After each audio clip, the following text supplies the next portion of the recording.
contenu dans ce troisième cours. Donc, nous allons continuer à parler de la logique du premier ordre avec des exemples et les principaux théorèmes de la logique du premier ordre.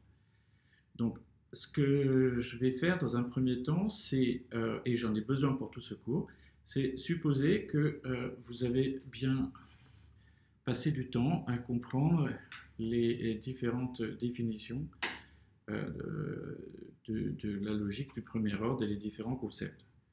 Donc, dans l'épisode précédent, on a introduit en particulier la syntaxe et la sémantique du calcul de la logique du premier ordre, du calcul des prédicats. Donc, je rappelle que pour parler de syntaxe, on est obligé de fixer une signature, donc un ensemble de symboles de constantes, de fonctions et de relations, avec un certain nombre d'arrêtés, de nombre d'arguments. Et pour parler de sémantique, on doit fixer un domaine et on doit fixer une interprétation donc des constantes comme des éléments du domaine, des fonctions comme des symboles de fonctions comme des fonctions du domaine, des relations comme des relations du domaine, etc. Donc on a introduit différents concepts, le concept de terme clos, formule atomique, formule close, et c'est repris dans les transparents du début de ce cours, mais je ne vais pas revenir là-dessus, et je vais vous inviter à lire le polycopier, ou en tout cas à relire ces transparents. Et donc, ça c'est pour la syntaxe et pour la sémantique. Donc, on a défini de façon inductive l'interprétation d'un terme. Donc, un terme s'interprète comme un élément du domaine, d'une formule atomique ou d'une formule.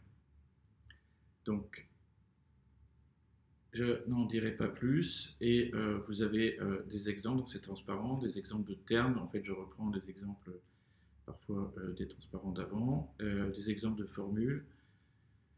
Donc, on s'autorise à les écrire sous une forme plus concise. Donc, si on reste formellement comme notre définition des termes, ça c'est un terme. Bon, dans ce qui suit, ce qui m'intéresse, c'est de vous raconter des choses un peu plus intéressantes. Donc, c'est pour ça que je vais m'autoriser, par exemple, à écrire 1 plus 1 ou 2 plus 1. L'intérêt, quand on a une formule close, c'est que, et si on a une structure, c'est que sa valeur de vérité, c'est quelque chose qui est donc soit vrai, soit faux, et sa valeur de vérité ne dépend pas de la valeur des variables, donc de l'évaluation.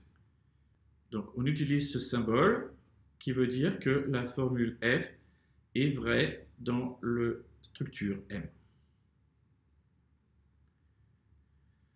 Alors, je suis désolé, mais il y a beaucoup de définitions dans ce cours. Donc, une théorie, c'est un ensemble de formules closes. On appelle les formules closes d'une théorie, c'est aussi ce qu'on appelle des axiomes. Donc un modèle d'une théorie, c'est un modèle de chacune des formules. Et une théorie est consistante si elle possède un modèle.